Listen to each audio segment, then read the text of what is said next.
Good morning, Card Media. It's RJ with the Sunday Trivia Recap, and here we go. So on Monday, the trivia question was Mike Piazza. He played for three different teams during the 1998 season. Still a member of the Dodgers, he was traded mid-season to the Marlins, and the Marlins immediately traded him to the Mets. But during his 5 games with the Marlins, he did something. He accomplished one offensive feat that he could not accomplish in much more games with both the Dodgers and the Mets that season. And the prize is this Mike Piazza cool 2007 Upper Deck card. Shows him as a member of the Pirates, but it says he's on the Athletics because he got traded in the offseason. They didn't have a picture of him yet.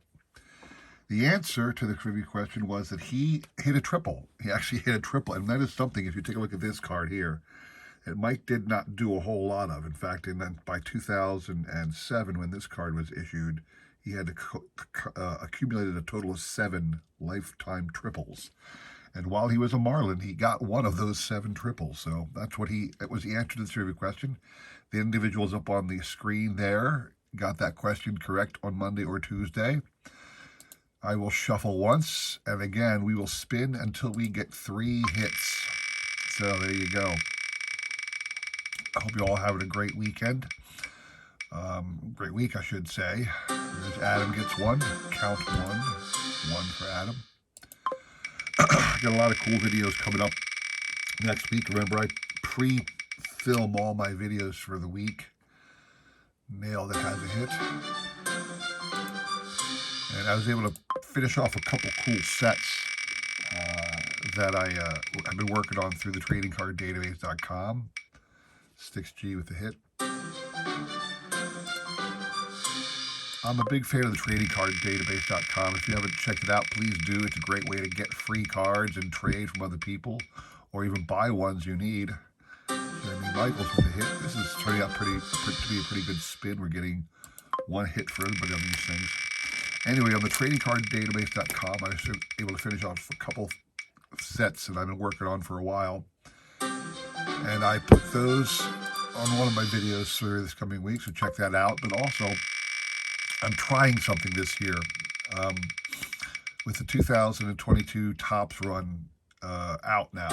Okay, I haven't gotten my jumbo box. I get 1 jumbo box of Series 1 and 1 jumbo box of Series 2 every year. That usually gives me a full set. All right. But what I am doing, that's 2 for Nailed It. I started collecting last year the 52 redo sets. I got the 52 and the 65 redo sets last year. Those are usually those 60, 2. So we got a lot of people with 2 here. Those are the insert cards, throwbacks, older styles. Well, this year, last year was the 86 style, was the actual, Nailed It with 3 hits. So Nailed It, you have scored a victory on this one. You will get that Mike Piazza, Padres/A's card for your collection, sir. Moving on to Wednesday. Wednesday was a cool question, I thought, because it gave you a little insight into Don Mattingly. So here's the prize for the Wednesday drawing. It's a Topps Gold Label card of Don Mattingly. This is from 2019, Topps Gold Label. And I talk about Don Mattingly's career, that it spanned an era when the Yankees didn't get to the World Series, and it spanned that era precisely. So, for example, Mattingly's career went from 1982 through 1986. That was the first thing you had to tell me, what was the length of his career. And then I asked, what the Yankees appeared in the World Series in the year prior to him starting his career and in the year after. So the Yankees were in the World Series in 81, and then they were out of the World Series the entirety of Mattingly's career, even though Mattingly was a great player. And then the moment he retired, they got back into the World Series the very next year, 1996, when they played the Braves. In 1981, they lost to the Dodgers. It was a strike-shortened season. Tommy Lasorda, manager of the Dodgers, was able to bring him home. And in 1996, obviously, it was the start of the Jeter era of the Yankees, and they've had many World Series in that span since '96. But 1996, they beat the Braves for the first World Series. So it felt bad for Donnie Baseball. Reminding me a little bit of Dale Murphy. He suffered the same problem. He got traded to the Phillies in the offseason of '91, and the Braves went to the World Series that for the first of their 14 consecutive division titles once they got rid of Dale Murphy. I mean, I'm not saying it was Dale's fault, but it's one of those sad things. And even the Phillies, he was with the Phillies for 2 years, '91 and '92. And then we traded him in '93 to the Rockies, and in '93 we went to the World Series. So, I mean, poor Dale Murphy got shut out of the World Series victory as well. So, anyway. All right, moving on to Wednesday. These are the individuals who got a correct answer for that one. Shuffle once and spin. So I say to the tradingcarddatabase.com, I'm trying this year. Last year was the 1986 design, was one of the things that they were. Actually, I'm going to start this over again. No, I'll count one. I'm going to start this over again. I'm going to count one, and I'm going to take off Nailed It. Nailed It isn't permitted to be part of this prize because he won the other one. Last year's 1986 was the insert design, previous was 85, and so forth. So they're in the 1987 throw-in design right now. And the 1987 throw-in design, last year I didn't do the 86 ones, I did the redo ones instead. But for the 2020 design, I'm actually trying to pick up all the ones in trade. And I thought about doing that this year with the 1987 design. So I'm going to buy a jumbo box, I think. I was thinking about just waiting till the end to do sets, do a whole box of the factory set this year instead of spending all the money. Save myself a bit of cash. Adam's Card Closet. So we got 2 with 2 on this one. We got Jeremy Michaels, Adam's Card Closet. But I want to see if I can do an entire set of those 87 throwback designs just through trade. Adam's Card Closet. There you go. You got 3 on that one. So Adam's Card Closet, that's 3 hits. Count 1. That gives you the Mattingly card. So I'm going to try and do the entire 87 throwback design through trade on the tradingcarddatabase.com. And to that end, I already got a trade working where I think I'm getting 11 out of I think there's 100 cards in Series 1. 100 in Series 1 of those 87 throwback design. And I'm going to try and get them all just by trade. Not just by trade. I am probably going to buy a jumbo box when it comes into my LCS. So anyway, on Friday's question, prize is this cool 1990 score rookie card of Frank Thomas. The question was, my PC guy is Mike Schmidt. Now, Mike Schmidt had a very common name, Mike Schmidt. It's a very common first and last name. But he was the only player in the history of Major League Baseball to have that name. Frank Thomas also has a very common name. Frank Thomas is nothing special, no unknown or wild name there. But was he or was he not also the only player ever to play baseball with the name Frank Thomas? The answer in this case, it was just simply a true-false question, and the answer in this case is false. There was another guy named Frank Thomas who played for the Pirates back in the 50s and 60s, or the 60s, I should say.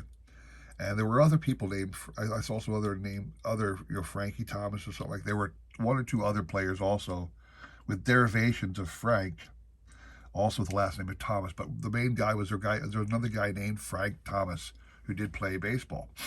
So the answer to my question would have been false. So the individuals up there were the ones who correctly answered false. I'm going to take Nailed It off on that one.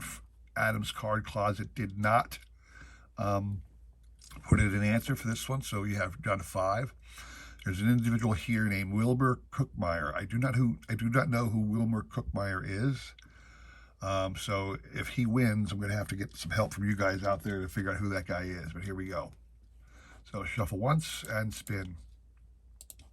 So again, getting back to my 1987 throwback inserts this year, I'm going to try and get them all through trade, and I'm already doing pretty good on one of them.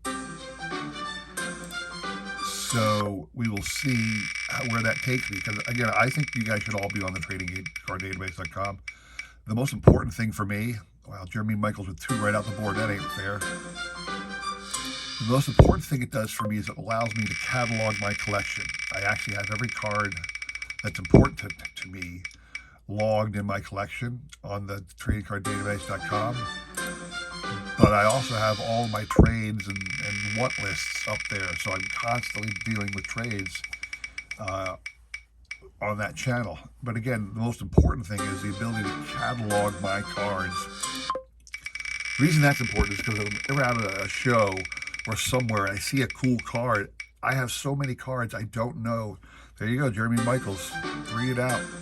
Congrats, Jeremy. You get the Frank Thomas card.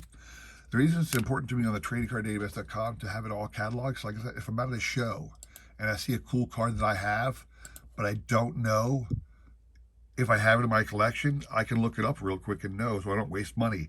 Because I do waste money sometimes. I messed up recently in a COMC purchase.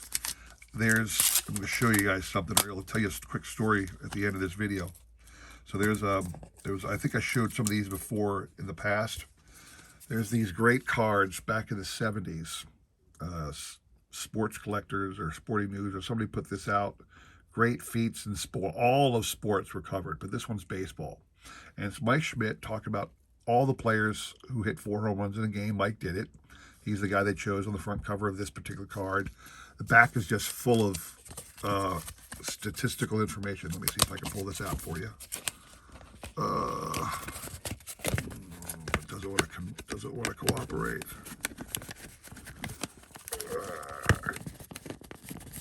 There we go. So the back's just full of statistical information. Sorry, I knocked my camera there.